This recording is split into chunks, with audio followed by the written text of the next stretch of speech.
තිසරණ සහිත පංචශීලය සමාදන් වීම සඳහා নমස්කාරය තුන් සැරයක් කියන්න.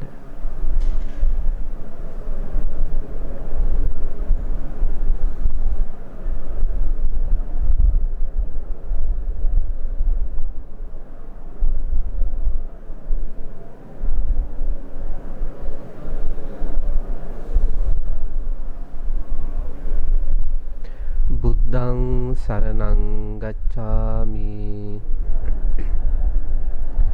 ධම්මං සරණං ගච්ඡාමි සංඝං සරණං ගච්ඡාමි ဒ ුතියම්පි බුද්ධං සරණං ගච්ඡාමි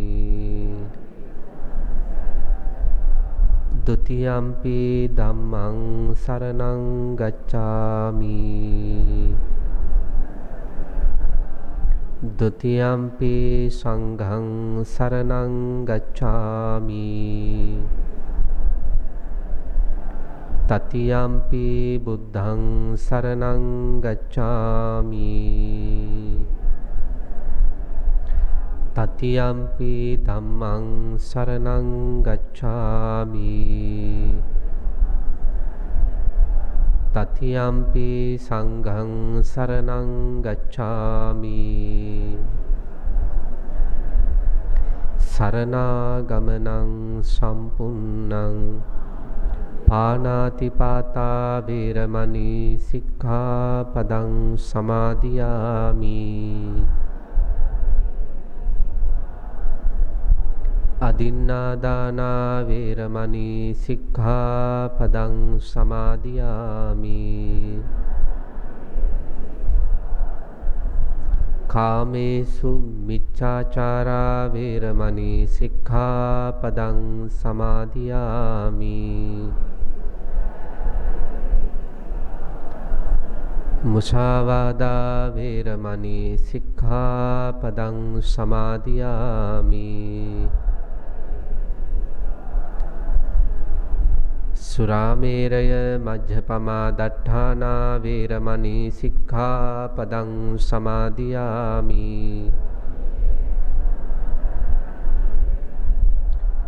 තිසරණේන සද්ධින් පංචශීලං ධම්මං සාදුකං සුරක්ඛිතං කତ୍වා අප්පමාදේන සම්පාදේ තබ්බං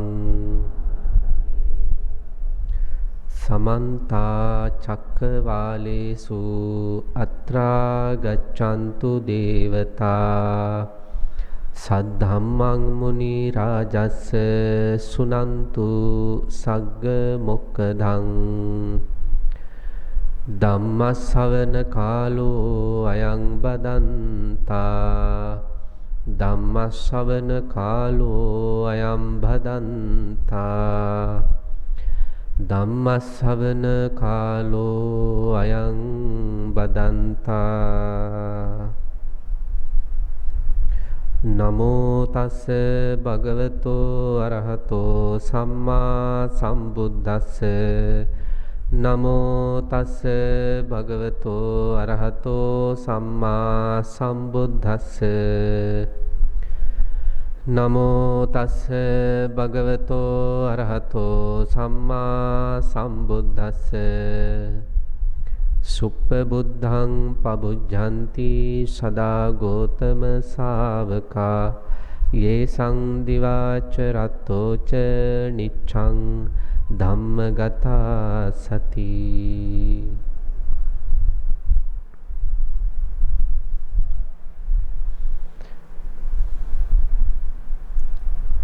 අපේ ගෞරවනීය අපි හැමදෙනාම බොහොම ගරු කරන හැමදෙනාටම ප්‍රසාදය ලැබෙන ගෞරවනීය අතිපූජ්‍යනායක මාහිම්පාණන් වහන්සේ ඇතුළු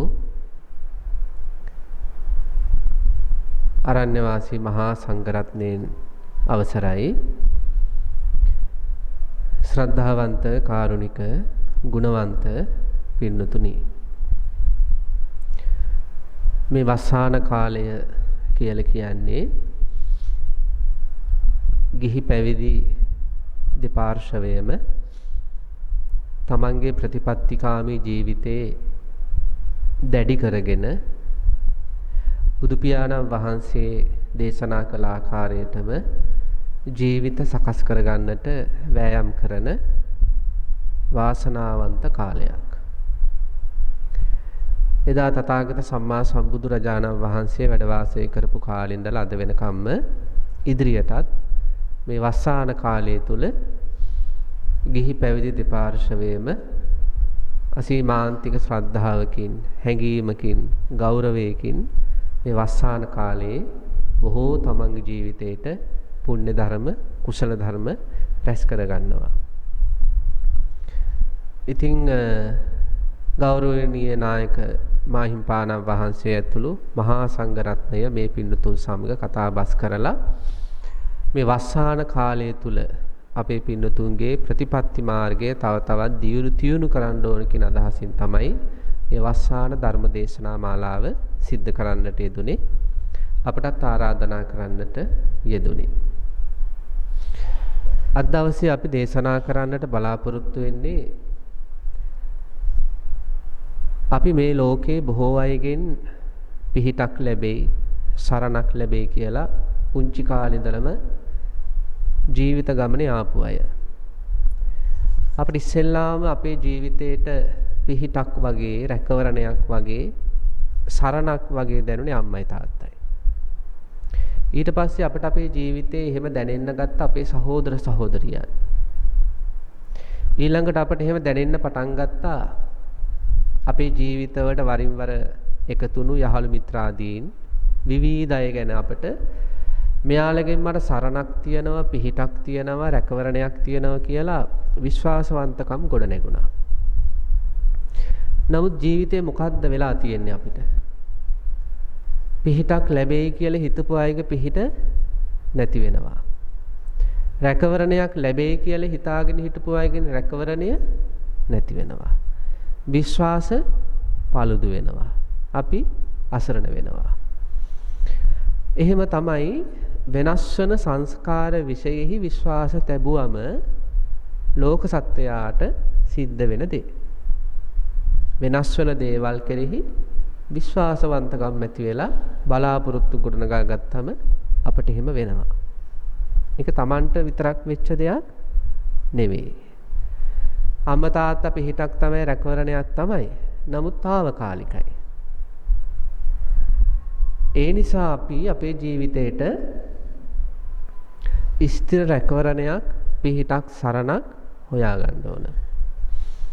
අන්න එතනදී අපිට මහා සරණක්, මහා පිහිටක්, සංසාර දුක්ඛයෙන් පවා නිදහස් වෙන්න තථාගත සම්මා සම්බුදුරජාණන් වහන්සේ දේශනා කළ ධර්මය.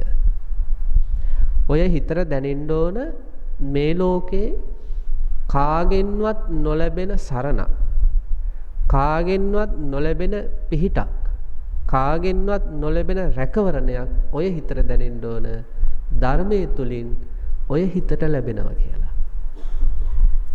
මේ ලෝකේ අපි බොහෝ අය සමීප කරගන්නවා. දූ දරුවෝ අපි සමීප කරගන්නවා හදවතින්ම. අම්මා තාත්තා අපි හදවතින්ම සමීප කරගන්නවා. අපි යාළ ගැන හරියට කල්පනාත් කරනවා. යම් කිසි කෙනෙක් ධර්මය ඔය හැම දෙයකටම වඩා හදවතින්ම හිතට ලං කරගත්තොත් එයාට මහා ආශිර්වාදයක් ලැබෙනවා. බණපදයක් අහන වෙලාවකට උනත් අපිට මහා ආශිර්වාදයක් ඇති වෙනවද නැද්ද?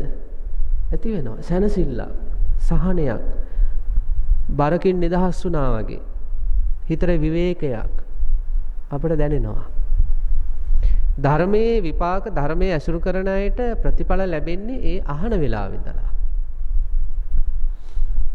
සම්මා සම්බුදුරජාණන් වහන්සේ ඇසුරු කරන අයට පිහිට ලැබෙන්නේ, රැකවරණය ලැබෙන්නේ, සහනය ලැබෙන්නේ ඒ බුද්ධ කියන වචන ඇහෙන මාත්‍රේ ඉඳලා. ඒ නිසා මෙන්න මෙහෙමත් තේරුම් ගන්න ඕන. මේ ලෝකේ, ඒ කියන්නේ අපි දැනගන්න ඕන හේතු ඇතුවම ඇයි අපි ධර්මයේම හිතර ලං කරගන්න ඕන කියලා. අපේ හිතර ලං කරගන්න දේවල් වල මුලම තියෙන්න ඕන ධර්මය. ඇයි එහෙම කියලා අපි හැමතිස්සෙම තේරුම් ගන්නත් ඕන. ඇයි එහෙම කරන්නේ කියලා. තමන්ගේ හිතේ සතුට වෙනුවෙන්ම ඉපදුණු. තමන්ගේ හිතේ සැනසෙල්ල වෙනුවෙන්ම ඉපදුණු. කෙනෙක් මේ ලෝකේ ඉන්නව කෝටි 800ක්. මේ කෝටි 800 අතර ඉන්නවද තමන්ගේ හිතේ සතුට වෙනුවෙන්ම තමන්ගේ හිතේ සැනසෙල්ල වෙනුවෙන්ම ඉපදුණු කවුරු හරි එක්කෙනෙක්වත්? එතකොට අපිට ඉතින් ගොඩක් අය ඒ වුණාට ඉන්නවනේ. යාළුවෝ ඉන්නවා, ඥාති ඉන්නවා, දූ දරුවෝ ඉන්නවා. එයාලා අපේ සැනසෙල්ල වෙනුවෙන් ඉපදිච්ච අය නෙවෙයිද? ඇත්තටම හිතිලා නැද්ද මෙන්න මෙහෙම. මේ ඇත්තට අපි මූණ දෙන්න ඕන. ගොඩක් අය එයාලගේ සතුට වෙනුවෙන්, එයාලගේ සැනසෙල්ල වෙනුවෙන්, එයාලගේ නිදහස වෙනුවෙන් තමන්ව පාවිච්චි කරනවා කියලා හිතිලා නැද්ද? එනේ තමන්ගේ හිතේ සතුට වෙනුවෙන් එයාලා කටයුතු කරනව නෙවෙයි. තමන්ගේ හිතේ නිදහස වෙනුවෙන් එයාලා කටයුතු කරනව නෙවෙයි. එයාලගේ සතුට, එයාලගේ නිදහස, එයාලගේ සහනය පිණිස අපිව පාවිච්චි වෙනවා. ඒකයි අපි ධර්මය සරණ කරගන්න ඕන. තමන් වෙනුවෙන් ඉපදුණු කෙනෙක් මේ ලෝක ධාතුවේ නැහැ. ඒ නිසා ධර්මය ගැන ලොකු අදහසක් ඇති කරගෙන මේ ධර්මයෙන් තමයි මට එකම සැනසෙල්ල ලැබෙන්නේ. ඒ සාන්ත නේදේතං සන්තං නේතං පනීතං යදිදං සබ්බ සංඛාර සමතෝ සබ්බූපති පටිනිස්සග්ගෝ තණ්හක්ඛයෝ විරාගෝ ඒතං නිබ්බාන. මේ සංසාර ජීවිතේ කෙනෙකුට අත්දකින්න ලැබෙන සාන්ත ප්‍රණීත යම් විරාගී ධර්මයක් තියෙනවද නිවන කියලා. ඒ නිර්වාණ ධර්මය ස්පර්ශ කරගන්න පුළුවන් හිතට අරමුණු වෙන්නේ ධර්මය හදවතින්ම වැළඳගත්තොත් විතරමයි. අද දවසේ ඒ උතුම් ධර්මයේ තුල තියෙන විශේෂ ධර්ම පරයයක් පිළිබඳව තමයි අපි දේශනා කරන්න බලාපොරොත්තු වෙන්නේ.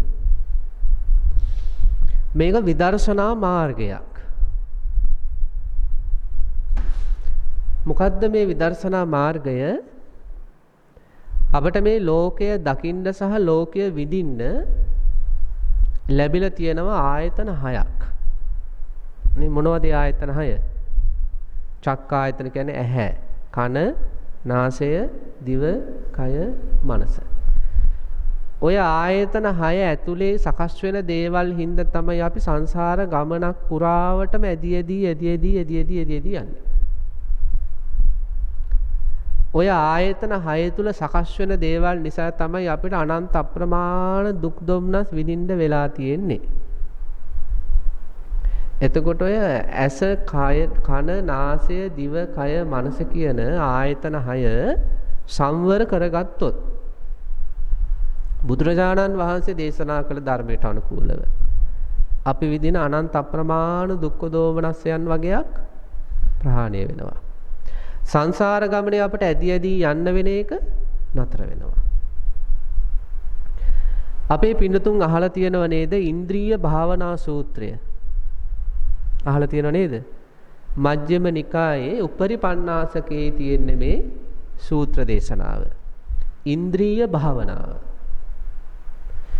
මේ සූත්‍ර දේශනාව තුළ බුදුරජාණන් වහන්සේ දේශනා කරලා තියෙන්නේ නැවත උප්පත්තියකට හේතු වෙන කර්ම සකස් නොවන විදියට පුරුදු පුහුණු කළ යුතු විදර්ශනා මාර්ගයක්. මේ දේශනාවට මුල් වෙන්නේ පාරාසරිය කියන බ්‍රාහ්මණයාගේ ශිෂ්‍ය රත්නයක් හිටියා. මෙන්න මේ පාරාසරිය කියන බ්‍රාහ්මණයාගේ මේ ශිෂ්‍ය රත්නය සහ බුදු පියාණන් වහන්සේ අතර ඇති වුණු දහම් සාකච්ඡාවක් මුල් කරගෙන තමයි මේ සූත්‍ර දේශනාව දිගහැරෙන්නේ. මේ සූත්‍ර දේශනාව තුළ බුදුරජාණන් වහන්සේ මේ පාරාසරිය කියන බ්‍රාහ්මණයාගේ ශිෂ්‍ය රත්නයෙන් විමසනවා, ඔබේ ගුරුතුමා, ඔබේ ආචාර්යවරයා ඉන්ද්‍රිය භාවනාව උගන්වලා තියෙනවද? එතකොට මොකද්ද මේ ශිෂ්‍යයා කියන්නේ? එහෙමයි, මගේ ගුරුවරයා මට ඉන්ද්‍රිය භාවනාව උගන්වලා තියෙනවා. කොහොමද ඉන්ද්‍රිය භාවනාව කරන්නේ? බුදුරජාණන් වහන්සේ විමසනවා. ස්වාමීනි භාග්‍යතුන් වහන්සේ, ඇහැ ඇසුරු කරගෙන ඉන්ද්‍රිය භාවනාව කරන්නේ ඇහැට පේන රූප නොදක හිටියොත්. කන ඇසුරු කරගෙන ඉන්ද්‍රිය භාවනාව සිද්ධ කරන්නේ කනට ඇහෙන දේවල් නොඅස හිටියොත්. නොදැකීම සහ නොඇසීම තුළ තමයි ඉන්ද්‍රිය භාවනාව සිද්ධ කරන්නේ. එතකොට බුදුරජාණන් වහන්සේ දේශනා කරනවා මේ ලෝකේ හොඳටම ඉන්ද්‍රිය භාවනාව කරන්නේ කවුද එතකොට? අන්ධයයි බිහිරයි කියනවා. එතකොට අර ශිෂ්‍ය රත්නය ඔන්න බිම් බලාගෙන කල්පනා කරනවා. එතන ඉන්නවා ආනන්දයන් වහන්සේ. අන්න ආනන්දයන් වහන්සේ තථාගතයන් වහන්සේට ආරාධනා කරනවා තථාගතයන් වහන්සේ මේ සම්මා සම්බුද්ධ ශාසනයේ මේ ආර්ය විනයෙහි අනුත්තර වූ සම්මේ ඉන්ද්‍රිය භාවනාව මොකක්ද කියලා අපට විග්‍රහ කරන්න කියලා. ඔතෙන් ඉඳලා තමයි මේ සූත්‍ර දේශනාව දිගහැරෙන්නේ. බුදුරජාණන් වහන්සේ මෙතනදී ලස්සන උපමා 6ක් ගන්නවා. උපමා කීයක් ගන්නවද? 6ක් ගන්නවා. ඒ උපමා 6 ගන්නේ බුදුරජාණන් වහන්සේ මේ ධර්මයේ තුල මේ විදර්ශනා මාර්ගය පුරුදු පුහුණු කළොත් කෙලෙස් ඇහැ කන නාසය දිවකය මනස ඇසුරු කරගෙන උපදින කෙලෙස් ප්‍රහාණය කරන්න ඒ ශ්‍රාවකයාට අවස්ථාවක් ලැබෙනවා. දැන් ඇහැ ඇසුරු කරගෙන කෙලෙස් උපදිනවා. කන ඇසුරු කරගෙන කෙලෙස් උපදිනවා. නාසය දිවකය මනස ඇසුරු කරගෙන කෙලෙස් උපදිනවා. මේ කෙලෙස් ධර්ම මේ විදර්ශනා මාර්ගය පුරුදු පුහුණු කළොත් යම්කිසි ශ්‍රාවකෙක් පුදුමාකාර වේගයකින් ප්‍රහාණය කරන්නට පුළුවන් අවස්ථාවක් මෙයාට ලැබෙනවා. දැන් බලන්න සාමාන්‍ය ජීවිතයේ කෙනෙකුට තරහ ගියොත් යමෙක් සම්බන්ධව සාමාන්‍ය කෙනෙකුට උපන් තරහක් නැති කරගන්න කොච්චර වෙලා යනවද? සාමාන්‍ය ලෝකයේ තුල ධර්මයේ පුරුදු කරන්නේ නැති කෙනෙක් ඉන්නවා කියලා අපි හිතමු. සාමාන්‍ය ලෝකයේ යම්කිසි කෙනෙකුට තරහක් අමනාපයක් පටිගයක් ඉපදුනාට පස්සේ කොච්චර වෙලා යනවද අදාළ පුද්ගලයාත් එක්ක තියෙන අමනාපය දුරු කරන්න? විනාඩියක්? පැයක්? දවසක්? සමහර අය ඉන්නවද නැද්ද සති ගණන් ඇති වෙච්ච අමනාපය වව ඉන්න? නේද? හරියට පිළිකා සෛලයක් මුල් වෙලාවේ පිළිකාව වැඩෙනවා වගේ. ගහක හැදිච්ච පිළිලයක් දවසින් දවස බෝ වෙනවා වගේ, වැඩෙනවා වගේ. සමහර අයගේ හිතවල සමහර අය ගැන ඇති වෙන අමනාපය වැවෙනවද නැද්ද? වැවෙනවා. වැවෙන්න සැපද දුකද? හරි අමාරුයි. මොකද අමනාපයක් හිතේ වැඩෙනකොට දැවෙනවා, තැවෙනවා, පිච්චෙනවා, නලියනවා, රත් වෙනවා. එක විදිහකට ඉන්න බෑ.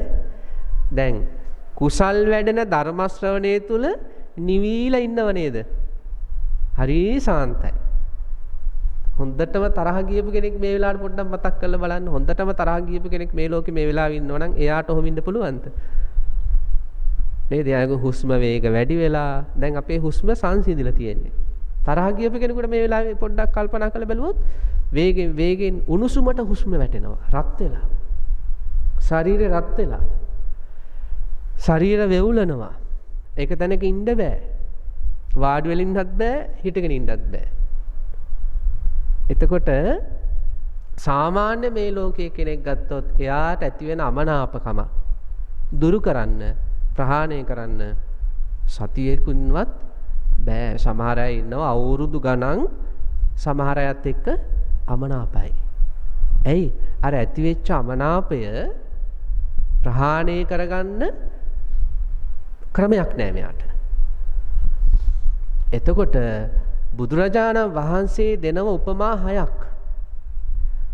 ශ්‍රාවකයෝ වුණ අපට දේශනා කරනවා ඔබලා මෙන්න මේ විදර්ශනා මාර්ගය පුරුදු පුහුණු කළොත් ඔය හිතේ ඇති වෙන ඕනම මනාපයක් අමනාපයක් මෙන්න මෙච්චර වේගයක් තුල නැති කරගන්න පුළුවන් කියලා. පළවෙනි එක තමයි උපමාව. ඇහැට දකින දෙයක් ගැන යමෙකුට ඇති වෙනවා මනාපයක් හෝ අමනාපයක්. يعني කැමැත්තක් හෝ අකමැත්තක්. අපි හිතමු ශරීරයක් දැකලා යම් කිසි කෙනෙකුට ලෝභ හිතක් උපදිනවා. වාහනයක් දැකලා හරි යම් කිසි එහෙම භෞතික වස්තුවක් දැකලා කෙනෙකුට ලෝභ හිතක් තණ්හාවක් උපදිනවා.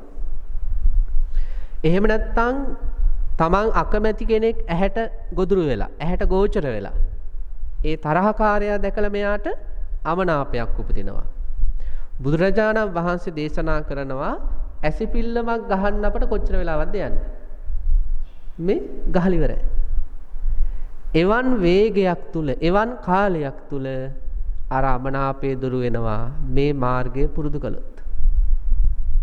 මොන තරම් සහනයක්ද? යමක් ගැන යමෙක් ගැන යම් මනාපයක් අමනාපයක් ලෝභයක් දේශයක් ඉපදුනාට පස්සේ ඇසිපිය ගහන වේගයක් තුල ඒක ප්‍රහාණය වෙන මට්ටමකට හිතක් හදාගන්න පුළුවන් කියන්නේ තව වෙන මොනවද? මේ මොහොත ගත්තට පස්සේ දැන් අපි බණ කියනවා පින්නතුන් බණ අහනවා දැන් නිවුණු හිතින් ඉන්නේ. මේ ලෝකේ ගත්තොත් රාග සිත් නිසා, දේශ සිත් නිසා, ඊර්ෂ්‍යා සිත් නිසා නේද මේ ලෝකය මේ වෙලාවේ ගත්තොත් ගිනි ගන්නවා. මේ පෘථිවි ධාතුව ගිනි ගන්නවා. ගිනියම් වෙලා තියෙන්නේ. කෙලෙස් නිසා. එවන් ලෝකයක් තුල අපේ පින්නත් කෙනෙකුට අවස්ථාවක් ලැබුණොත් ඇහිපිල්ලමක් ගහන වේගයක් තුල ඇහිපිය ගහන වේගයක් තුල එවන් කෙටි කාලයක් තුල ඇතිවෙන ලෝභයක් දේශයක් දුරු කරගන්න අන්න එහෙම කරගන්න පුළුවන් කාලයක් මේ අපරාධේ අකුසල් නිසා දුක් විඳින්නේ. ඊළඟට බුදුරජාණන් වහන්සේ දේශනා කරනවා කෙනෙකුට කන ඇසුරු කරගෙන මනාපයක් අමනාපයක් ඉපදුනොත් රසවත් ගීතයක් ඇහෙනවා. එතකොට උපදින්නේ මනාපයක්, කැමැත්තක් උපදිනවා, ලෝභයක්. අකමැති කෙනෙක්ගේ කටහඬ ඇහෙනවා. අමනාපයක්, ව්‍යාපාදයක් උපදිනවා. බුදුරජාණන් වහන්සේ දේශනා කරනවා සාහනේ මෙහෙම කරනකොට අපි කොහොමද කියන්නේ? අසුරු සැනක්, අසුරු සැනක්. මේ අසුරු සැනක් ගහන කාලයක් තුල කන ඇසුරු කරගෙන උපදින මනාපමනාප දුරු කරගන්න පුළුවන් මාර්ගයක් මේ ශාසනයේ තියෙනවා. නේද? ඇහෙන පරුස වචන, ඒ පරුස කියන්නේ අමිහිරි වචන. ඇහෙන අමිහිරි වචන නිසා කොච්චර පිච්චි කල්පනා කර දවස් ගණන් විඳවන අය කොච්චර මේ ලෝකෙ ඉන්නවද? ඒ වචනේ අපි හිතමු සතෙක්ගේ නමක් කියලා බැන්න කියලා. ඒ සතාගේ නම කිව්ව ගමන්ම ඒ වචන එතනම ඇති වෙලා වෙනස් වෙලා නැති වෙලා යනවා. නමුත් ඒ වචන හිතින් අල්ලගෙන අවුරුදු 50කට පස්සෙත් පිච්චි ඉන්නයි නැද්ද? අවුරුදු 50කට කලින් මට මෙන්න මේ පුද්ගලයා මෙහෙම දෙයක් කිව්වා කියලා පිච්චෙන්නේ නැද්ද සමහර අය? එතකොට බුදුරජාණන් වහන්සේ උගන්වනවා මේ විදර්ශනා මාර්ගයේ පුරුදු කළොත් කනට ඇහෙන අමිහිරි වචනයක් නිසා හරි ඇතිවෙන අමනාපය අසුරු සැනක් ගහන කාලයක් තුල දුරු කරගන්න පුළුවන් මේ විදර්ශනා මාර්ගය පුරුදු කළොත්. මෙන්න මෙහෙම දෙයක්ත් තියෙනවා. දැන් යම් කිසි කෙනෙකුට දැන් මේ බණහන අපේ පින්නත් කෙනෙකුට හිතෙනවා අනේ ස්වාමීන් වහන්සේ මටත් ඔය සමහර දේවල් ගැන ලෝභකම් දේශාදී අකුසල් ආවට පස්සේ මේ විනාඩියෙන් දෙකෙන් නම් දුරු කරගන්න බෑ. වෙනදට වඩා දුරු කරගන්න පුළුවන්. නමුත් වෙනද වගේ කාලයක් කියන්නේ නැහැ. ඒත් ඉතින් පැයක් දෙකක් වරුවක් මේක වැඩ කරන ගතියක් තියෙනවනේ. ඒකේ අවදානවත් දැනෙන්නේ නැද්ද? ඇති වෙන අකුසල් දුරු කරගන්න විනාඩි 10ක් 15ක් යනවා කියන්නේ එතන අන්තරායකර ස්වභාවයක් තියෙනවා. මොකක්ද මේ අන්තරායකර ධර්මය? ගතිය. අපේ ජීවිතේ එනව එක අවස්ථාවක් වෙනස් කරන්න බැරි අවස්ථාවක්. දැන් අපේ ජීවිතේ අපි අත්දකින ගොඩක් දේවල් අපිට වෙනස් කරගන්න පුළුවන්. උදාහරණයක් විතර ගත්තොත් දැන් සාමාන්‍ය පෙළ එක සැරයක් අසමත් වුණා කියමු. ඊළඟ සැරෙත් විභාගෙට වාඩි වෙලා සාමාන්‍ය පෙළ විභාගේ සාර්ථක කරගන්න පුළුවන්. උසස් පෙළ පළවෙනි සැරේ අසාර්ථක වෙනවා. දෙවෙනි සැරේ විභාගෙට මුහුණ දීලා සාර්ථක කරගන්න පුළුවන්. ඒ වගේ අපේ සමාජයේ අපේ ගොඩක් දේවල් අපි වෙනස් කරගන්න පුළුවන් ස්වභාවයක් තියෙනවා. ජීවිතේ එක දවසක් එක මොහොතක් එනවා. වැරදුනොත් ඒ වැරදිලා හැදෙන එක වෙනස් කරන්න බෑ. මරණාසන්න මොහොතේ යම් කිසි කෙනෙකුට යමෙක් ගැන යමක් ගැන දැඩි තණ්හාවක්, ලෝභ හිතක් හෝ දේශ හිතක් ඉපදුනොත් ඒක ඒ මොහොතේම ප්‍රහාණය කරගන්න බැරි වුණොත් එයා අපි හිතමු සුනකාත්මයක් ලබනවා. ඒක වෙනස් කරන්න පුළුවන්ද? එයා පූසෙක් වෙනවා. වෙනස් කරන්න බෑ. එයා හූනෙක් වෙනවා. වෙනස් කරන්න බෑ. දැන් ගෙවල් වල ඉන්නව නේද සැපට හදන දඩෝරියෝ ඉන්නෝනේ. එයාලට කොච්චර ආදරය කළත් ඒ ජීවිතේ කකුල් දෙකක ජීවිතයක් බවට පත් කරන්න පුළුවන්ද? එයාට ලැබිච්ච ජීවිතේ වෙනස් කරන්න පුළුවන්ද? බෑ. බලලමයි. සුනකයාමයි. හූනමයි. කරපොත්තමයි. ඒ ජීවිතේ වෙනස් කරන්න බෑ අපිට. ඇයි එහෙමුනේ? පෙර ජීවිතේ මරණාසන්න මොහොතේ අකුසල් නැගෙනකොට වේගෙන්නේ අකුසල් දුරු කර ගැනීමේ විදර්ශනා මාර්ගයක් පුරුදු කරලා තිබ්බේ නැහැ. එන අපේ ජීවිතේ අපි දැන් ධනය ගමුකෝ. අපි ධනය රැස් කරන්නේ ඇයි? බැංකුවල මේ තැන්පත් කරලා නේද? ඇයි අපි ධනය රැස් කරන්නේ? හදිසි ආපදාවකදී පාවිච්චි කරන්න. එහෙම නේද? හදිසියකදී පාවිච්චි කරන්න අපි ධනය ඉතුරු කරගන්නවා. යම් කිසි කෙනෙක් ධර්ම මාර්ගයක් පුරුදු කරනවා කියන්නේ ආපදාවකදී පාවිච්චියට ගන්න මුදල් රැස් කරනවා වගේ. දැන් ධර්මයක් පුරුදු පුහුණු නොකරපු කෙනෙකුට මනාපයක් අමනාපයක් උපදිනකොට ඒක ප්‍රහාණය කරන්න විදර්ශනා හිත උපදින්නේ නැහැ. ඇයි? එයා ධර්මය විදර්ශනා මාර්ග පුරුදු කරපු නැති නිසා. බැංකුවක සල්ලි දාලා නැත්තම් ආපදාවකදී ගණ්ඩ සල්ලි නැහනේ. එහෙම නේද? අන්න ඒ වගේ මනාපයක් අමනාපයක් උපදින අවස්ථාවක් කියන්නේ ආපදායි තත්ත්වයක්. එතනදී මනාපය අමනාපය ප්‍රහාණය වෙන්න තමන් අතීතයේ පුරුදු පුහුණු කරපු විදර්ශනා මාර්ගයක් නැත්නම් අර ලෝභය අර ද්වේෂය තමන්ගේ ජීවිතේ යට කරගෙන යනවා. මොනව වේද දන්නේ අපි දන්නෝනේ අපේ මේ වර්තමාන හිත කියන්නේ අතීත චිත්ත පරම්පරාව හේතු වෙලා උපදින චිත්ත සන්තතියක්. දැන් බලන්න දේවදත්ත කියන චරිතය ගන්න. දේවදත්තට බුදුරජාණන් වහන්සේ අරමුණු වෙනකොට මොකක්ද උපදින්නේ? තරහ උපදිනවා. ඇයි?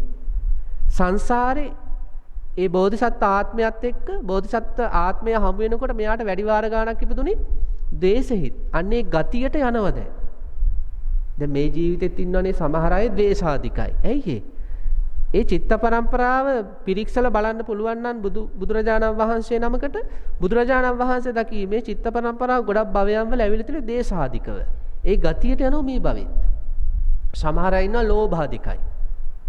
එයාලා දේශාධික නෑ ලෝභාධිකයි. ඇයි මේ? සංසාරයේ චිත්ත පරම්පරාව ලෝභාධික චිත්ත පරම්පරාව. සමහර අය ඊර්ෂ්‍යාධිකයි. සමහර අය මාන්නාධිකයි. නේද?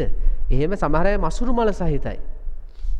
ඒ සංසාරික ගති ස්වභාව මොකද වෙන්නේ? ඒ අතීත සිතුවිලි පරම්පරාවේ ලක්ෂණ මේ වර්තමාන චිත්ත පරම්පරාව තුළ නැగి එනවා. අපි ඒවට සාමාන්‍ය කියන සසර පුරුදු සංසාර ගති කියලා. එතකොට යම් කිසි කෙනෙක් මේ ජීවිතේ විදර්ශනාව පුරුදු පුහුණු කළොත් අනේ ඒක නැగి එනවා. දැන් බාහ්‍ය දාරුචි කියන ස්වාමින්වහන්සේට එක බණ පදේ ඇහිද්දි මොකද උනේ? මාර්ග හිත් ටික පේලියට පහළ වුණා. ඇයි? කාශ්‍යප සම්මා සම්බුද්ධ ශාසනයේ හොඳට විදර්ශනා පුරුදු කළා.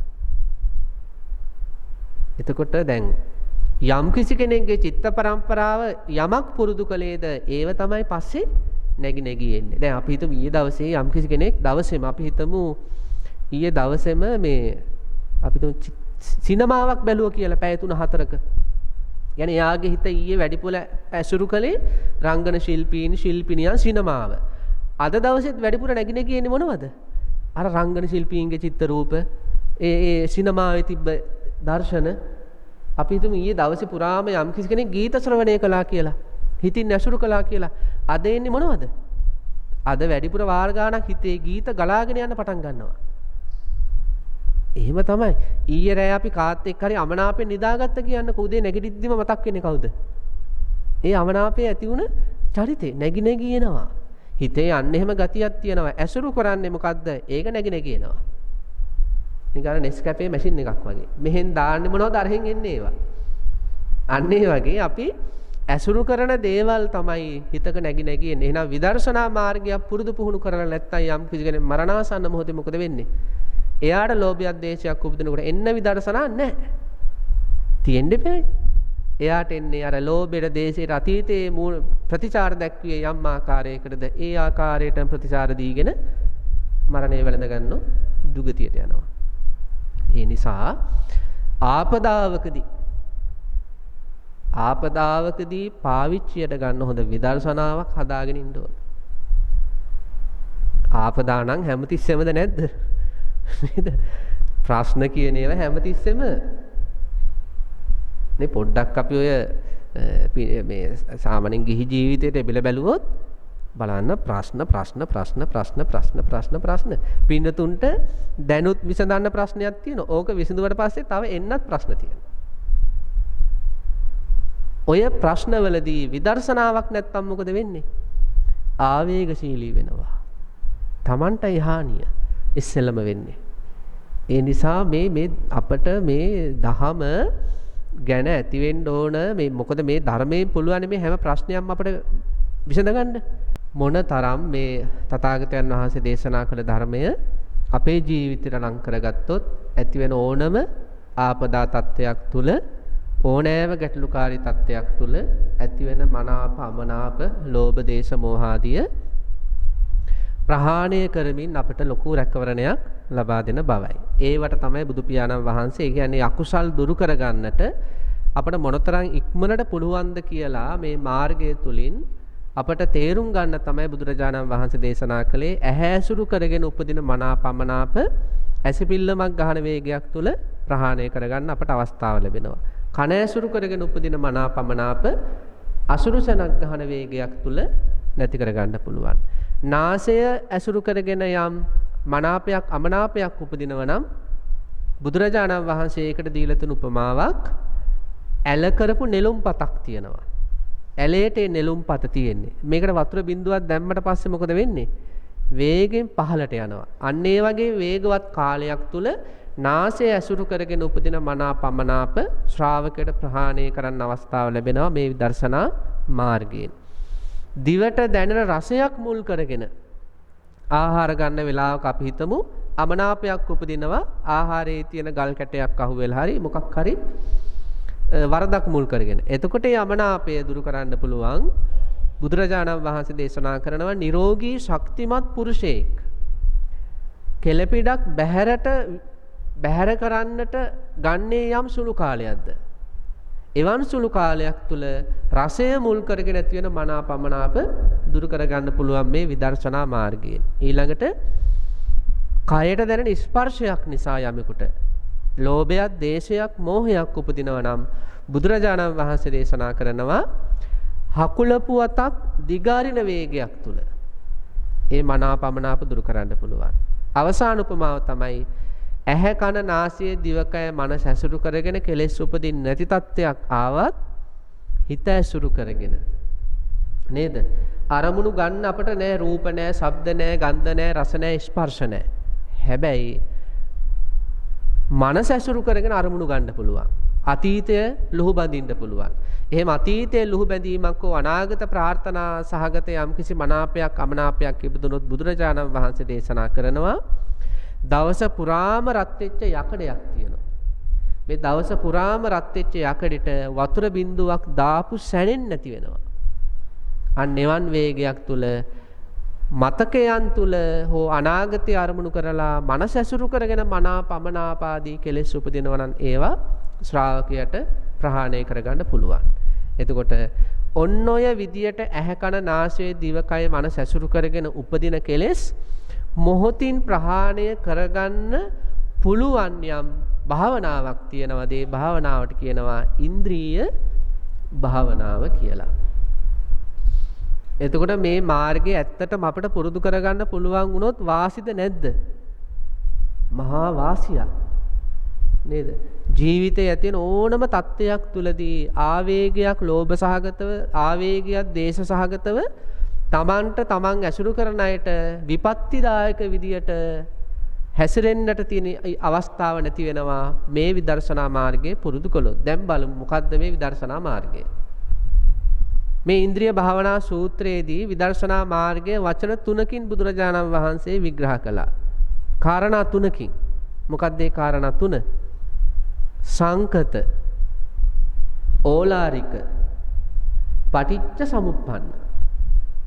ඇති වෙන ඕනම කෙලෙස් ධර්මයකට ඔය කාරණා තුන දාලා බලන්න පුරුදු වුණොත් අර වගේ වේගයක් තුල කෙලෙස් දුරු කරන ශ්‍රාවකෙක් බාටපත් වෙනවා. එහෙම ශ්‍රාවකයෝ මේ ශාසනයේ කෝටි ගණන් හිටියා. නේද? සවැත් නුවර ලක්ෂ ගාණක් හිටියා ධර්මය අවබෝධ කරපු ශ්‍රාවකයෝ. එයාලා ගාව ඒ ජවයේ තිබ්බා. ඒක මානසික ජවයක්නේ. අකුසල් එක්ක හැප්පෙන්න බෑ කියන්නේ එතන තියෙන්නේ මේ මානසික අකර්මණ්‍ය භාවයක්. නේද? අකුසල් ඒ කියන්නේ බලවත් පුරුෂයෙක් ඇවිල්ලා දුබල පුරුෂයෙක් බිම දානවා කියන්නේ එතන තියෙන අර දුබල මිනිස්සයාගේ දුබලතාවය. ඒ වගේ අකුසල් වෙනකොට යම් කිසි හිතක් ඒකට යට වෙනවා කියන්නේ ඒ හිත හරිම මේ ශක්තිමත් හිතක් නෙමෙයි. ඒකේ ජවයේ නෑ. අකුසල් වෙනකොට යට කරගෙන හරියට සුනාමියක් ඇවිල්ලා හැමදේම යට කරගෙන යනවා වගේ කෙලෙස් ඇවිල්ලා ඒ හිත යට කරගෙන යනවා. ඒකත් එක්ක හැප්පෙන්න බෑ. මේ විදර්ශනාව හොඳට වර්ධනය කළොත් ජවයක් ඇති වෙනවා කෙලෙස් එක හැප්පෙන්න. කෙලෙස් එක ඔට්ටු අල්ලන්න. එතකොට මොකද්ද මේ කාරණා තුන? සංකත, ඕලාරික, පටිච්ච සමුප්පන්න. වචන තුන සමහර අයට ගැඹුරට දැනෙන්න පුළුවන්. නමුත් මේක දේශනා කරද්දී මේක දැනේ මේක තේරෙන දෙයක් කියලා. බලමු දැන් කොහොමද මේක කරන්නේ කියලා. ඇහැ ඇසුරු කරගෙන මනාපයක් අමනාපයක් උපදිනකොට සංකත වශයෙන් බලනවා කියන්නේ මොකද්ද? අපි ඉස්සෙල්ලාම කරන්න ඕන මෙන්න මේක. අපි හිතමු අමනාපයක් ගමු, තරහ. මොකක් හරි දෙයක් හේතුවල තරහක් ඉපදුනා. ඉපදුණු ගමන් ඉස්සෙල්ලාම කරන්න ඕන මොකද්ද? සිහියෙන් අල්ල ගන්න ඕන ඒක. සිහියෙන් දැන හඳුන ගන්න ඕන. දැන් සමහර අයට තරහක් ඉපදුනාම තරහ ඉපදුනා කියලා සිහියක් නැහැනේ. හරියට අර බෙරේ පදේ වදිනකොට නැට්ටුව නටනවා වගේ. බෙර පදේ වදිද්දි නැට්ටුවට මොකද වෙන්නේ? නැට වෙනවා. අන්න ඒ වගේ තමයි සමහර අයට තරහ පදේ නම්. තරහ පදේ හිතේ වදිද්දි මොකද වෙන්නේ? මෙයා ඊට අනුකූලව හැසිරෙන්න පටන් ගන්නවා. සිහිය නැහැ. මොකද්ද මේ ඉපදුනේ කියලාවත්. එහෙම නෙවෙයි. ඉස්සෙල්ලාම අපි පින්නතුනි පුරුදු පුහුණු කරන්න ඕන. අකුසල් උපදින සැරේ දැන හඳුන ගන්න ඕන. ඒකට සිහිය යොදන්න ඕන. දැන් අපි හිතමු දැන් ගොයන් කපන කෙනෙක්. ගොයන් කපන කෙනා දෑකත් අරගෙන ගිහිල්ලා ගහේ තියලා ගස්වල තියලා කපන්නේ නැහැ. ඉස්සෙල්ලාම කරන්නේ ගොයන් මිටි අල්ල ගන්නවා යා. ගොයන් මිටි අල්ල ගන්නවා යා ඉස්සෙල්ලා. මෙන්න මේ අල්ල ගන්නවා. අල්ලගෙන යටින් කපන්නේ. ওই නිවෙස්වල තියෙනව නේද මේ මේස වලට සවි කරන මේ හිරමන. ඒ හිරමනේ පොල් ගාන්නේ කොහොමද? අඩලේ තියෙන ඔලුවට. තද කරලා අල්ලගෙන තමයි කරකවන්නේ. ඒතර ඕනම ක්‍රියාවක් කරද්දී අපි එහෙමයි ගොයන් කපන අවස්ථාවක් වුණත් ගොයන් මිටි අල්ලගෙනයි කපන්නේ. ඒ වගේ අපි ඉස්සෙල්ලම විදර්ශනාව සංකත ඕලාරික පටිච්ච සමුප්පන්න කියන විදර්ශනාව දාන්න නම් ඉස්සෙල්ලම මේ අකුසලේ අල්ල ගන්න ඕන. අන්න ඒකට තමයි කියන්නේ අකුසල් උපදිනකොට සිහියෙන් දැන හඳුන ගන්න ඕන. මෙන්න තරහක් කියලා දැන හඳුනගෙන තමයි ඒකට විදර්ශනා ටික එකතු කරන්නේ. ගොයන් කපනවා වගේ එතකොට. සංකතයි කියන්නේ මොකද්ද? අපි මේ ඇතිවෙච්ච හැඟීම දිහා නුවණින් බලනවා. මේක සකස් ප්‍රත්‍යංගෙන් සකස් උණු එකක්. ඔතන හරි ලස්සන කතාවක් තියෙනවා. මේක සකස් උණු එකක්. සකස් කරගත් එකක් නෙවෙයි. ඔය දෙක හරියට වෙන් කරගන්න පුළුවන් වුණොත් එතන ලොකු විදර්ශනාවක් තියෙනවා. මේ හිතේ උපදින කිසිම අකුසලයක් අපි සකස් කරගන්නේ නැත. දැන් අපි හිතමු යම් කිසි කෙනෙක් පරුෂ වචනෙන් බැනගෙන යනවා. ඒ වෙලාවට අපි ඇතුලේ තරහ හදනවද? දැන් තරහ හදා ගන්න ඕන. එහෙම හිතනවද අපි? අර පැත්තෙන් පරුෂ වචනේ එද්දි තරහ මොකද වෙන්නේ? උපදිනවා. හරියට ගහක මලක් පූදිනවා වගේ. නේ අපිට බෑනේ ගස්වල මල් පුප්පවන්න බෑ නේද? නේද? ඒ වගේ ගස්වල මල් පූදිනවා. ස්වාභාවික ක්‍රියාවලියක් ඒක. ගස්වල මල් පූදිනවා. අන්න ඒ වගේ ස්වාභාවික ක්‍රියාවලියක්. හිත කියන්නේ ස්වාභාවික ක්‍රියාවලියක්. දැන් අපි කියනනේ මේ සෝබාදහම කියලා. එතකොට මේ ජීවිතයේ සෝබාදහම කොටසක් නෙවෙයිද? මේ ඇහැ කන නාසය දිවකය මනස කියන ස්වභාවයෙන්ම කොටස් 6ක්. මල් පූදිනවා වගේ හේතුන් නැතුව කෙලෙස් උපදිනවා. හිත මගේද? හිත මගේද? දැන් සාමාන්‍ය යමක් මගේ නම් කාට ඕන විදියටද තියෙන්න ඕන? නේද? දැන් තමන්ගේය කියලා සම්මුතිය තුල තමන්ගේය කියලා අපි හිතමු දැන් නිවසක් අපි අල්ලගෙන ඉන්නවා කියලා මගේ ගෙදර කියලා. ওই ගෙදර ඉන්න සමාජිකයෝ ටික අපි අකමැති විදියට වැඩ කරද්දී අපි මොනවද කියන්නේ? මේක මගේ තැන. මේක මං හදාගත්තු තැන. මේක මගේ තැන නම් මං හදාගත්තු තැන නම් මෙතන වැඩ වෙන්න ඕන කාට ඕන විදියටද?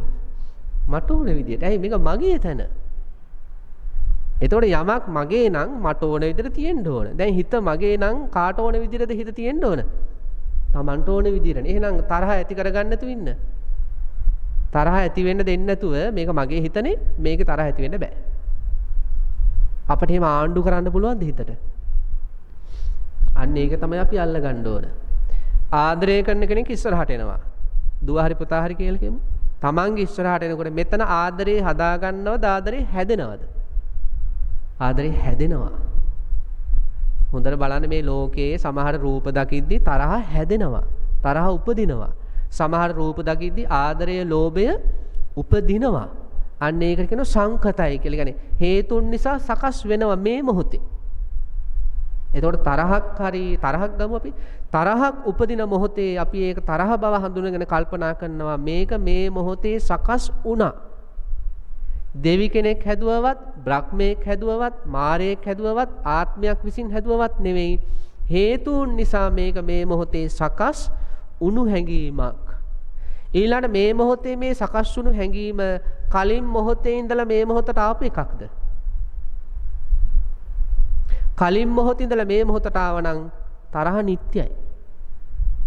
මේ අපි දන්නනේ මේ මොහොතට කලින් සියලුම චිත්ත චෛතසික ධර්ම මොකද උනේ? අනිත්‍ය ස්වභාවයටපත් වුණා. එතකොට යම් කිසි දැන් මෙහෙම දෙයක්ත් තියෙනවා. දැන් සමහර අය හිතනවා දැන් හිතේ තරහ තියාගෙන ඉන්නවා කියලා. හිත එහෙම ගබඩාවක්ද? හිත ගබඩාවක්ද තරහ පොදි ගහගෙන ඉන්න? නේ. එයා ගැන මගේ හිතේ ලොකු ආදරයක් තියෙනවා. එහෙනම් අපි ආදරේ ගොඩ ගහගෙන ඉන්නවද එයා වෙනුවෙන්? හිතේ කොහේ හරි කාමර ටිකක් වෙන් කරගෙන තරහ එක් කාමරයක. ආදරේ තව කාමරයක. මේක පුපුරලයයි නේද? එහෙම ගොඩ ගහන්න කියොත්. අනුසය කියලා වචනයක් අහලා තියෙනව නේද? අනුසය ධර්ම කියලා. අනුසය කියලා කියන්නේ නිදාගෙන තියනවවත් කෙලෙස්. කෙලෙස් නිදාගෙන ඉන්නවවත් එහෙම නැත්නම් කෙලෙස් ගබඩා වෙලා තියනවත් නෙවෙයි. හේතු ලද කල්හි මේ හිතේ තියනවා දේශයේ උපදින ස්වභාවයක්. දැන් බලන්න මෙතන ගිනි පෙට්ටියක් තියෙනවා. මෙතන ගිනි කූරක් තියෙනවා. හොඳට වාතාශ්‍රයක් තියෙනවා. ගිනි පෙට්ටිය මේ පැත්තේ, ගිනි කූර මේ පැත්තේ වාතාශ්‍රයක් තියෙනවා. දැන් අපිට ගින්නක් පේනවද? පේන්නේ නේද? පෙට්ටිය ඇතුලෙත් ගින්නක් නැහැ, ගිනි කූරෙත් ගින්නක් නැහැ, වාතයේත් ගින්නක් නැහැ. මේ තුන හැප්පෙනකොට මොකද වෙන්නේ? කලින් නොතිබූ ගින්නක් ඇති වෙනවා. ඒක කලින් තිබිලා මෙතෙන්ට ආව නෙවෙයි. හේතු ලද කල්ලි ගින්න සකස් වුණා. අන්න එහෙමයි තරහ ගින්න. තරහකාරය දකිද්දි තරහ ගිනි උපදින ස්වභාවයේ හිතක් මේක. නැතුව නිදාගෙන තියනවවත් නැත්නම් ගබඩා වෙලා තියනවවත් නෙවෙයි. හේතු ලද කල්ලි ලෝභය උපදිනවා. ඒකට කියනවා කාමරාගානුසය. හේතු ලද කල්ලි ව්‍යාපාදයේ උපදිනවා. ව්‍යාපාද පටිඝානුසය. එතකොට ඒකත් අපි තේරුම් ගන්න ඕන. මේවා කොහේවත් තිබිලා එනව නෙවෙයි, ගබඩා වෙලා එනව නෙවෙයි, නිදාගෙන ඉඳලා නැගිටිනවත් නෙවෙයි නිදි කුඹ කස්සගේ. නේද? නිදි කුඹ කස් නම් නිදාගෙන ඉඳලා නැගිටිනවා. එහෙම නෙවෙයි මේ කෙලස් කියන ඒවා. අර ගිනි පෙට්ටි උපමාවෙන්ම ගන්න. හේතු ලද කල්ලි දැල්ල හැදෙන්නේ. කලින් තිබිලා නෙවෙයි. අන්න ඒ වගේ කලින් තිබිලා නෙවෙයි මේ මොහොතට මේ තරහ ආවේ. කලින් හටගත තරහ කලින්ම නැති වෙලා ගියා. කිසිවක් ඉතුරු නැතුව. මේ හිතේ තියෙනවා අනුසය ස්වභාවයක්. මොකද්ද? තරහ උපදින්නට අවශ්‍ය හේතු ලැබෙනකොට තරහ උපදින ස්වභාවයේ හිත. එතකොට මෙයා කල්පනා කරනවා මේ මොහොතේ මේ තරහක් ඇති වුණා. ඒ තරහ සිහියෙන් දැන හඳුනගත්තා. මේක සකස් කරපු කෙනෙක් නැහැ. මේක හේතුන්ගෙන් මේ මොහොතේ සකස් වුණ එකක්. මේ මොහොතේ සකස් වුණ එකක්. කලින් මොහොතේ ඉඳලා මේ මොහොතට ආපෙහෙකුත් නෙවෙයි. මේ මොහොතේ ඉඳලා ඊළඟ මොහොතට යන්නේ නෑ. මේ මොහොතේ මේ සිතුවිල්ල නැති වෙලා යනවා. ඔන්න පළවෙනි එක. මේක ලෝභයක් හටගත්තත් එහෙම මනාපයක් හටගත්තත් කල්පනා කරන්න ඕන. මේක මේ මොහොතේ සකස් වුණු සංකත ධර්මයක්. සකස් වුණු හැඟීමක්. සකස් කරපු කෙනෙක් නැහැ. දැන් මෙහෙම හිතන්නකෝ. ශරීරයේ තියෙනවනේ. ශරීරේ කුරුලෑවක් එනවා. ඕක හදාගන්න කෙනෙක් ඉන්නවද? කුරුලෑ හදනවද අපි හිතලා? මේක කුරුලෑ ටිකක් හදන්න ඕනේ. එහෙම හදනවද? හැදෙනවා. අලුහම් හදනවද හැදෙනවද? හැදෙනවා. උණ හදාගන්නවද? උණ හැදෙනවද? හැදෙනවා. එතකොට ශරීරයේ රූපස්කන්ධයේ තියෙනවා හේතු ලද කල්ලි හැදෙන ගතියක්. හිතත් එහෙමයි. හේතු ලද කල්ලි කෙලෙස් හැදෙනවා. අන්න ඒකට කියනවා සංකත ස්වභාවය කියලා. එතකොට ඇති වෙච්ච මනාපය අමනාපය දිහා බලනවා මේක මේ මොහොතේ සකස් වුණු එකක් මිසක් ආත්මයක් විසින් හදපු එකක් නෙවෙයි. ඊළඟට ඒක ආයතන 6 ඇසුරු කරගෙනම තේරුම් ගන්න ඕන. දැන් පාරේ බස් එකේ හරි මේ දවස්වල ගොඩක් යන්නේ බස් වලනේ. වාහන වල යන්නේ මේ දවස්වල බස් වල යන්නේ. හරි. බස් එකේ හරි වාහනේ හරි යනවා කියලා හිතමු. ශරීරයක් දැක්කා. එක පාට ලෝභ හිතක් ආවා. ඉපදුනා. එතකොටම සිහියෙන් අඳුර ගන්නවා ඔන්න මනාපයක් ඉපදුනා. මේක මම හදාගත්තද? මේක හැදුනද? අන්න කල්පනා කරනවා. අරගිනි පෙට්ටුමාවක් ගන්න කලින් මොහොතේ තිබුණු තණ්හාව මෙතෙන්ට ආවද නැත්නම් මේ මොහොතේ මේ තණ්හාව ඇති වෙලා මේ මොහොතේම නැති වෙලා යනවද? මේ මොහොතෙන් පස්සේ මොහොතට මේ තණ්හාව යනවද? එතකොට අර මේ ලෝභය වැඩෙන මානසිකාරය બ્લોක් වෙනවා. ඔය සමහර අය තරහ ගියාම සමහර අය બ્લોක් කරනවා නේද? නේද? ඒ ෆෝන් නම්බර් මොකද කරන්නේ? ආයෙ යාට මෙයත් එක්ක සම්බන්ධ වෙන්න බෑ. අන්න ඒ වගේ අපි අකුසල් ඉපදෙනකොට මේක විදර්ශනා මානසිකාරයකට යෝනිසෝ මානසිකාරයකට දැම්මොත් අයෝනිසෝ මානසිකාරය બ્લોක් වෙනවා. ගොඩක් අය කරන්නේ මොකක්ද? විදර්ශනා මානසිකාරය બ્લોක් කරලා යෝනිසෝ මානසිකාරය ඉඩ දෙනවා. මේ අයෝනිසෝ මානසිකාරය ඉඩ දෙනවා. එතකොට මොකද වෙන්නේ? අරක වැවෙනවා. එතකොට සාමාන්‍ය ජීවිතයේ ඇහැට, කනට, නාසයට, දිවට, කයට, මනසට යම් කිසි රූප, ශබ්ද, ගන්ධ, රස, ස්පර්ශ, ආදරය ආදී අරමුණු වෙලා ලෝභයක්, දේශයක් උපදින හැම මොහොතෙම සිහියෙන් දැන හඳුනගෙන ඒකේ සකස් වුණු ස්වභාවය නේද? සංකත ස්වභාවය යෝනිසෝ මනසිකාරය තුලින් දකින්න ඕන. එතකොට ඒක වැවෙන්නේ අපේ ජීවිතේ මේ දැන් දුක් විඳින අය ඉන්නවනේ සමහර අය හින්දා. දැන් සමහර අය හින්දා මේ වෙනකොට දුක් විඳින අය ඉන්නවා.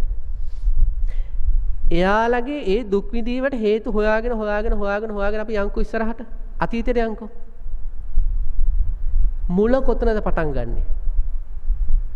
එක මොහොතකේ රූපය ඒ හඬ දකිද්දි මෙයාට ඇති වුණා මනාපයක්. ඒ මනාපේ විදර්ශනාවෙන් ප්‍රහාණය කළේ නෑ එදා. වැවෙන්න ඉඩ දුන්නා. අවසානයේ මොකද්ද? දුක් කන්දක්. දුක් කඳු විඳින අය ඉන්නේ මේ ලෝකේ. හේතු හොයාගෙන ගියොත් මුල එක මොහොතක මේ චිත්තක්ෂණයක ඇති වුණු ආදරයට, කැමැත්තට, ලෝභයට මොකද කරේ? වැවෙන්න ඉඩ දුන්නා.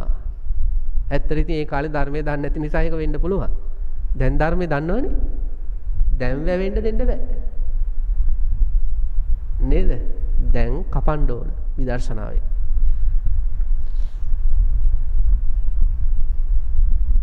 අර මේ අස්සයෝ දෙන්නෙක් ඉන්නවා. කැලෑ අස්සයයි අජානීය අස්සයයි.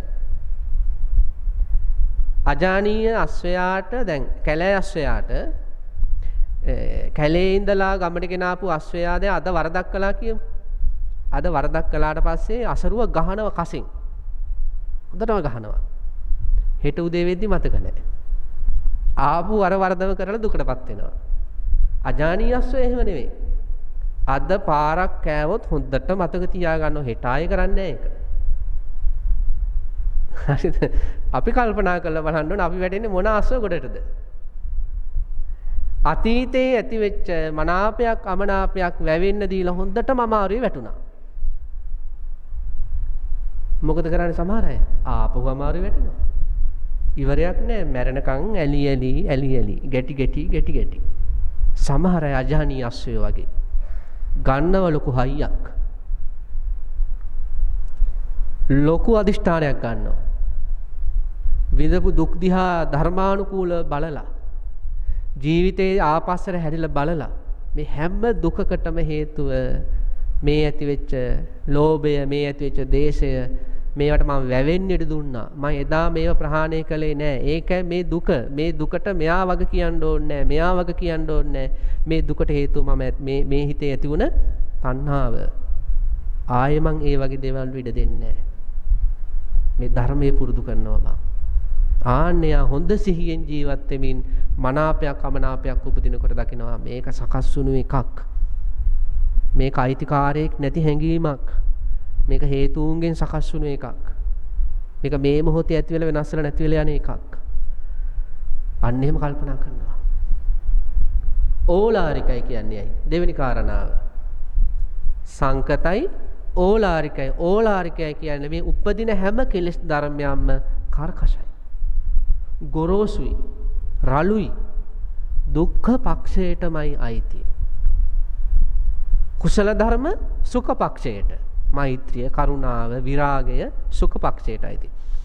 කෙලෙස් ධර්ම දුක්ඛ පක්ෂයට අයිති. එහෙනම් ඉපදුණු සිතුවිල්ල මනාපය අමනාපය සංකත වශයෙන් බලපු කෙනා ඊළඟට දානවා මේක ඕලාරික වශයෙන් දකින්න. එයා කල්පනා කරනවා මේ ඇතිවෙච්ච මනාපය කොහොමද ඕලාරික වෙන්නේ?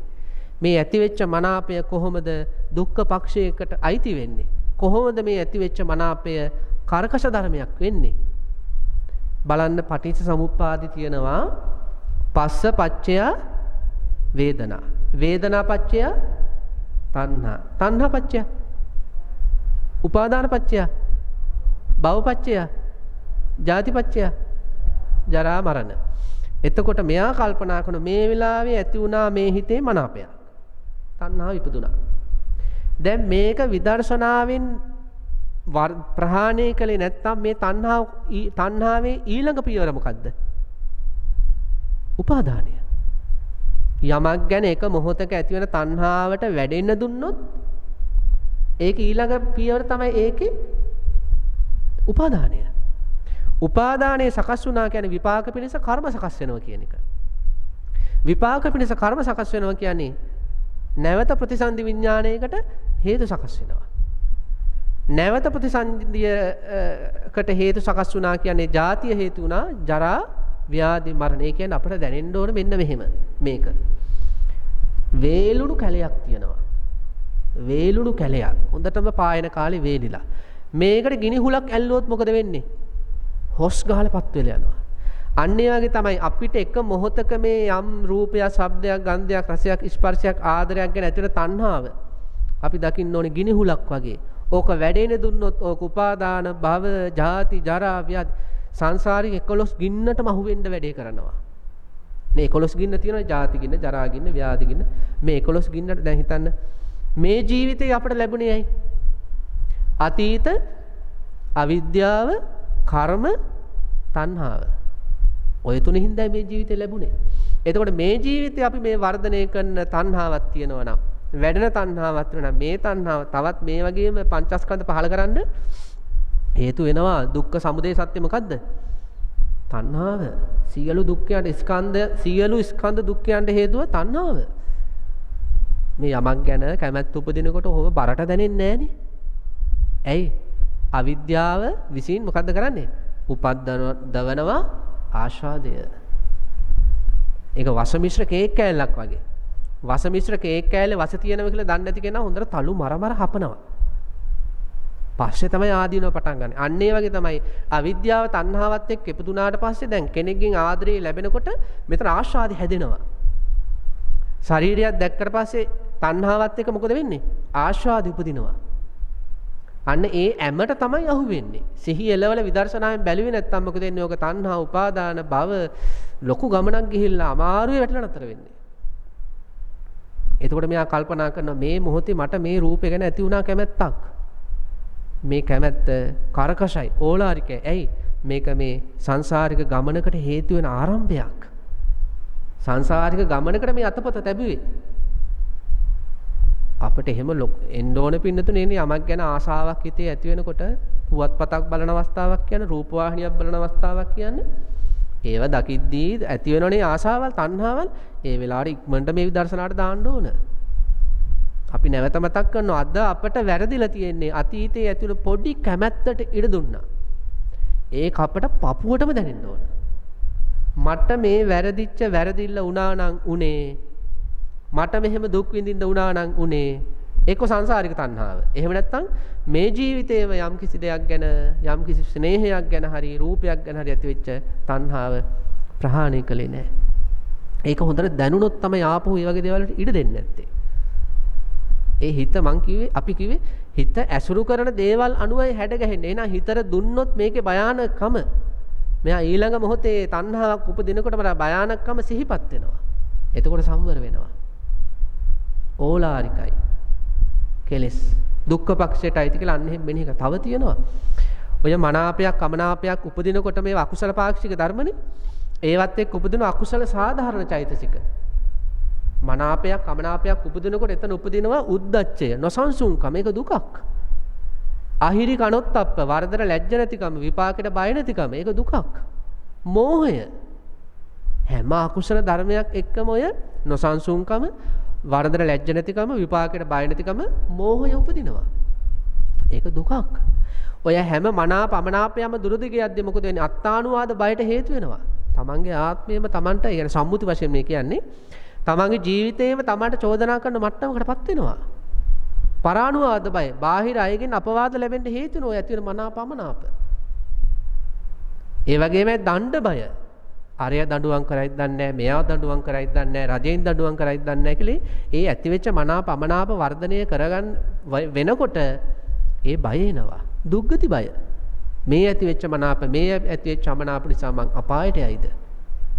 ඒ වගේ මේ කෙලෙස් ධර්මවල පින්නතුනේ තියෙනවා මහා විශාල දුක්ඛ පක්ෂයක්. ඒවා හටගත්ත තැන්වලදී දකින්න ඕන. දැන් බලන්න මේ පාසල් යන කාලේ දුවෙක් හරි පුතෙක් හරි සම්බන්ධයක් ඇති කරගත්ත කියලා දැනගත්ත ගමන් අම්මලා තාත්තලා කලබල වෙන්නේ නැද්ද? ඇයි? අම්මලා තාත්තලා දන්නවා ඔය තණ්හාව නිසා ඔය දරුවට මොකද වෙන්නේ? මුළු ජීවිතේම අඳුරු වෙන්න පුළුවන්. අන්න එහෙම අපිට දැනෙන්න ඕන. දරුවන්ගේ හිතවල ඇතිවෙන මනාපමනාපකම් වලදී ඒ භයානකම් දැකලා එයාලා නිවැරදි කරන්න සංවර කරන්න උත්සාහ කරනවා වගේ මේ පැත්තෙත් එහෙම මනාපමනාපකම් උපදිද්දී අපිට මේ භයානකම දැනෙන්න ඕන. මොකද බුදුරජාණන් වහන්සේ අපට උගන්වලා තියෙන්නේ මේ මනාපමනාපකම් වැඩුණොත් වර්ධනය වුණොත් මොනතරම් හානිදායකද කියලා. අන්නේ කල්පනා කරනවා. එහෙනම් ඇස කන නාසය දිවකය මනස ඇසුරු කරගෙන මනාපයක් අමනාපයක් උපදිනකොට සංකත වශයෙන් දකිනවා. ඊළඟට ඒ මනාප අමනාපවල ඕලාරික ලක්ෂණ, ඒ කියන්නේ දුක්ඛ ලක්ෂණ දකිනවා. ඊළඟට පටිච්ච සමුප්පන්නයි. මෙයා කල්පනා කරන මේක ඉබේ පහළ වෙච්ච එකක්ද? මේ මනාපය ඉබේ පහළ වෙච්ච එකක්ද? නෑ, හේතුන් නිසා පහළ වෙච්ච එකක්. හේතු නැති කල්හි නිරුද්ධ වෙලා යන එක. ගිනි කූර ඇසුරු කරගෙන උපදින ගින්න කියන්නේ ඉබේ පහළ වෙච්ච එකක් නෙවෙයි.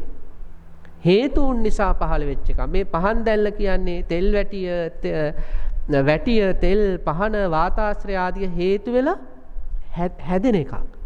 ඕක හැම මොහොතකම හැදි නිවෙනවා. අපේ ඇහැට ඒක ගෝචර කරගන්න බෑ. හැබැයි ඒ එක හේතුවක් හරි නැත්තම් ඔය දැල්ල හැදෙන්නේ නැහැ. එක්ක තෙල් නැත්තම් දැල්ල නැහැ. වාතය නැත්තම් දැල්ල නැහැ. පහන නැත්තම් දැල්ල නැහැ. වැටිය නැත්තම් දැල්ල නැහැ. ඒ වගේ අපිට යම් මනාපයක් උපදිනවා නම් රූපේ නැත්තම් මනාපෙ උපදින්නේ නැහැ. ඇහැ සුරු කරන යම් කිසි මනාපයක් උපදින්න නම් රූපේ තියෙන්න ඕන. එහෙම නැත්තම් අපි තු අනිත් ඔක්කොම තිබිලා ඇහැ නැහැ. ඒත් මනාපෙ උපදින්නේ නැහැ. ඊළඟට ඔක්කොම අපි තුමු අනිත් ඒවා තිබ්බ චක්කු විඥාන නැහැ. මනාපෙ උපදින්නේ නැහැ. ඒ කියන්නේ අපි දකින්න ඕන දැන් 5 දෙනෙක් එකතු වෙලා කරන වැඩක් තියෙනවා නම් මේ වැඩේ කරන්න 5 දෙනාම ඕන. එක්කෙනෙක් නැතුනොත් මොකද වෙන්නේ? අර එනකන් ඉන්න වෙනවා. 5 දෙනෙක් එකතු වෙලා කරන වැඩක් තියෙනවා කියන්නකෝ. 5 දෙනා අනිවාර්යෙන්ම ඕන. එක්කෙනෙක් නැති වුණොත් අර එනකම් ඉන්න ඕනේ වැඩේ වෙන්න නම්. අන්න ඒ වගේ තමයි මේ ඇහැ, රූප, චක්කු විඥාන, ස්පර්ශ ආදී හේතු වෙලා සකස් වෙන ධර්මයක් තමයි මනාප අමනාප. ඒ මනාප අමනාප උපදින්නේ හැම හේතුවක්ම තියෙන්න ඕන. ඒ හේතු නැත්තම් එක හේතුවක් හරි නැත්තම් ඒක උපදින්නේ නැහැ. මේක අපිට ඇත්තටම මේ අපිට දැනෙන්න ඕන දැන් මේ ඇහැ කන නාසය දිවකය මනස අපි ඉස්සෙල්ලා මතක් කර මේක සෝබාදහමේ ක්‍රියාවලියක් මෙතන තියෙන්නේ.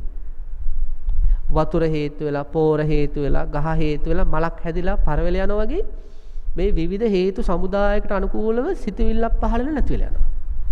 ආපහු ඒ හේතු ටික හේතු වෙලා ආපහු සිතවිල්ලක් පහළ වෙලා නැති වෙලා යනවා. ඒක සිදු කරන කෙනෙක් නැහැ. එතෙන්ට ආව කියන්නේ එයාට අනාත්මය ගැන ලොකු අවබෝධයක් ආපු කෙනෙක්. ඒ කියන්නේ සෝතාපන්න නෙමෙයි. එයාට ලොකු සිහියක් ඉපදිලා.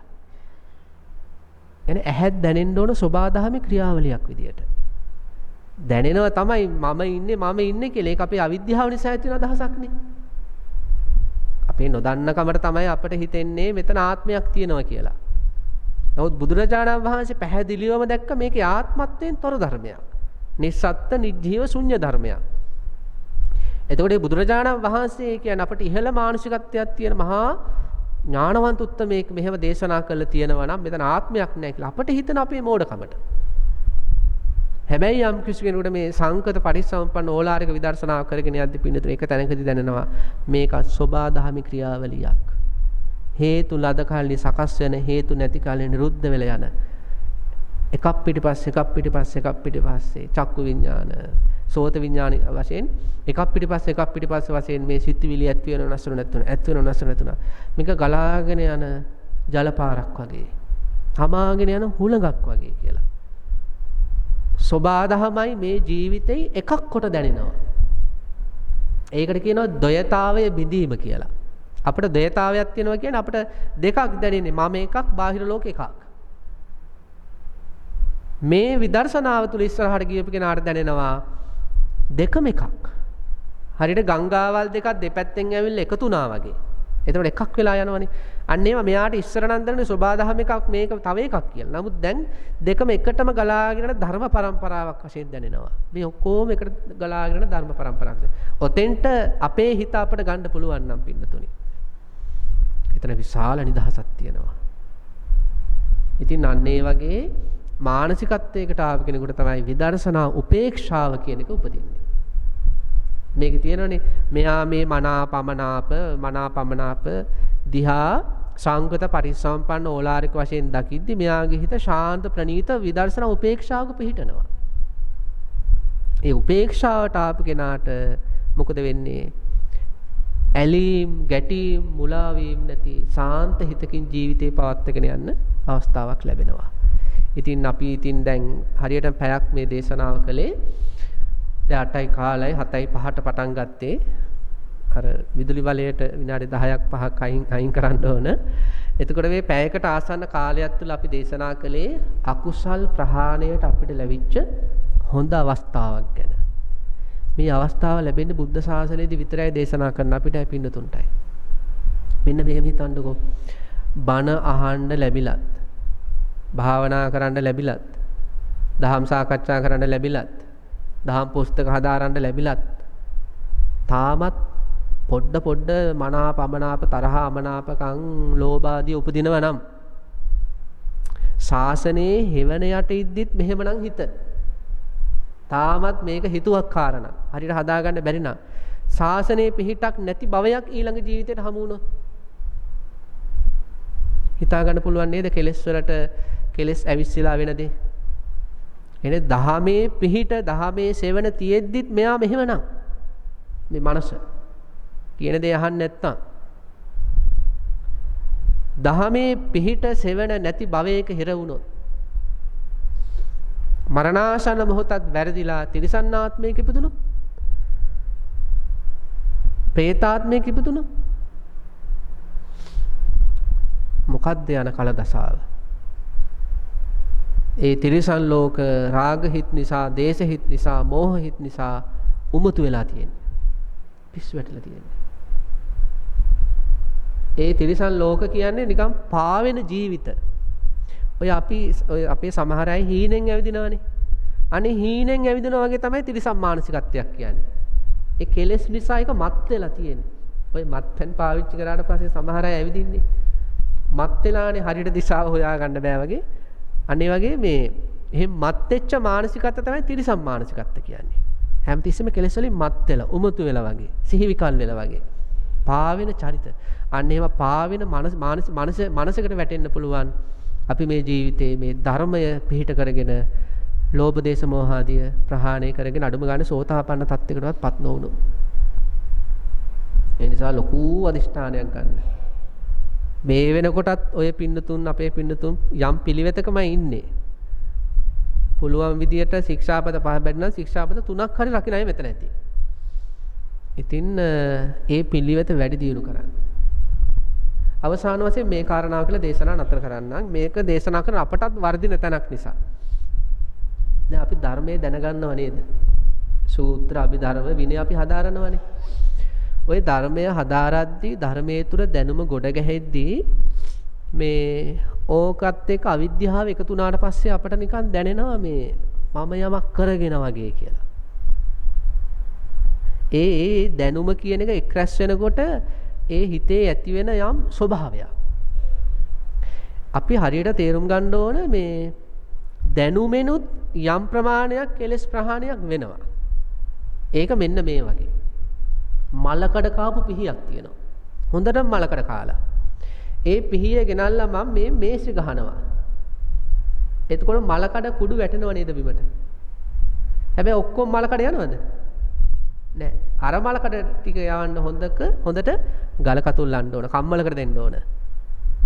මලකඩ කාව පිහියක් ගලක් ගහද්දිත් වැටෙනව තමයි ටිකක්. හැබැයි අරකට බද්ධ වෙච්ච වගේක් තියෙනවා. ඒ ටික අයින් කරන්න කම්මලකට බාර දෙන්න ඕන.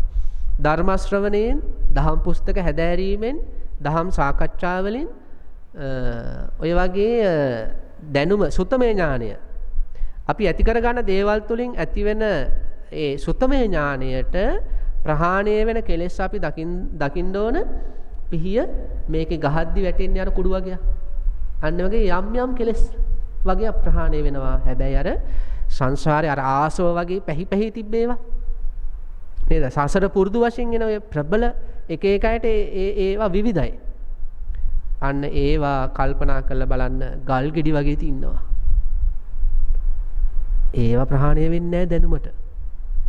يعني අර කම්මලකට දාලම අර කයින් කරන්න ඕන වගේ මේක ප්‍රබල භාවනාවලට දාන්න ඕන.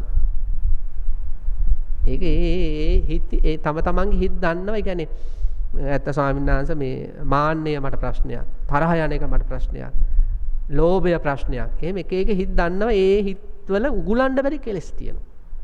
අන්න ඒ උගුලලා දාන්න භාවනාවට එන්න ඕන. මේ විදර්ශනාවට එන්න ඕන. භාවනා කරන්න අපහසු නම් අඩුම ගානේ එදිනදා ජීවිතේ වැඩපළ කරද්දිවත් මේක මතක් කරන්න සංකත පරිසම්පන්න ඕලාරික බව ලොකු සහනයක් ඇති වෙයි. ඉතින් මීට වඩා අනුශාසනා කරන්න හැම දිනාටම මේ වෙනකොට කරගෙන යන පිළිවෙත් මාර්ගය වැඩි දියුණු කරගන්නට ශක්තිය ලැබේවා, ධෛර්යය ලැබේවා, සිහිය වැඩේවා, තවත් නුවණ වැඩේවා. හැම දිනාට මේ උතුම් විදර්ශනා මාර්ග මුල් කරගෙන මේ ජීවිතේදීම ධර්මය අවබෝධ කරගත්ත සැබෑම බුද්ධ ශ්‍රාවකෙක් බවට පත් වෙන්නට හැකි වේවා කියලා අපි ප්‍රාර්ථනා කරනවා. පින්නතුනි, අද දවසේ ධර්ම දේශනාව සඳහා ඉතාමත් ශ්‍රද්ධාවෙන් දායකත්වයේ ධර්මින් කටයුතු කරනවා.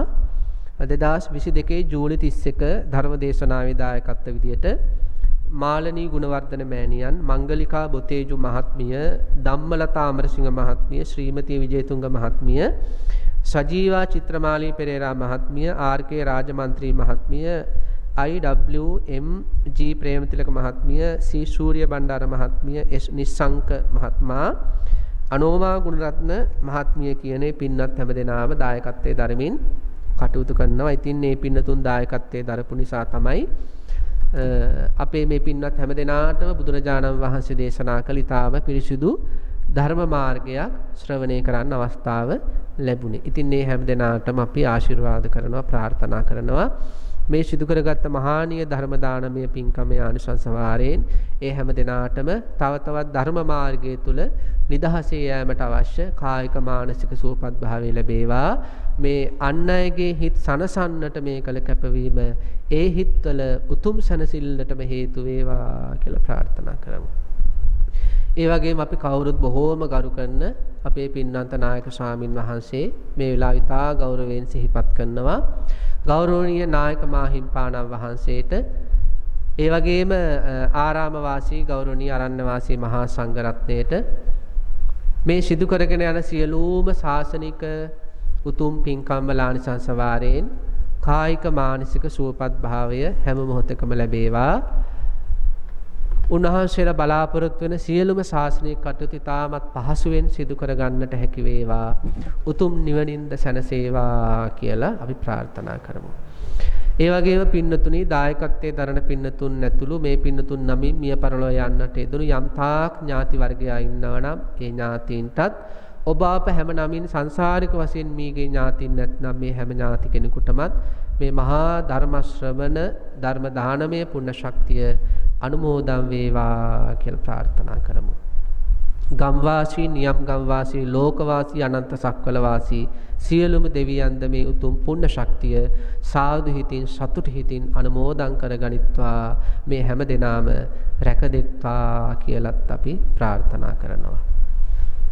අවසාන වශයෙන් ඔබ අප හැම දිනාටම ඒ බුද්ධ ආදී මහෝත්තමයන් වහන්සේලා නිවි සැනෙහි වදාළ ශාන්ත ප්‍රණීත නිර්වාණ ධර්මය මනසට අරමුණු කරගන්නට මේ උතුම් පුණ්‍ය ශක්තිය හේතු වාසනාම වෙත්තා කියලා ප්‍රාර්ථනා ඇති කරගමු. හැම දිනාටම ආශිර්වාද කරනවා. සබ්බීතියෝ විවජ්ජන්තු සබ්බ රෝගෝ විනස්සතු මාතේ භවත් වන්තරායෝ සුඛී දීඝායුකෝ භව භවතු සබ්බ මංගලම් රක්ඛන්තු සබ්බ දේවතා සබ්බ බුද්ධානුභාවේන සබ්බ ධම්මානුභාවේන සබ්බ සංඝානුභාවේන සදා සොත්ති භවන්තු තේ අභිවාදන සීලිස්ස නිච්ඡන් බුද්ධාපචායිනෝ චත්තාරෝ ධම්මා වඩ්ඩಂತಿ ආයුවන්නෝ සුඛම් බලං ආයුරාෝග්‍ය සම්පatti සග්ග සම්පatti මේවච අතෝ නිබ්බාන සම්පatti ඉමිනාතේ සමිජ්ජතු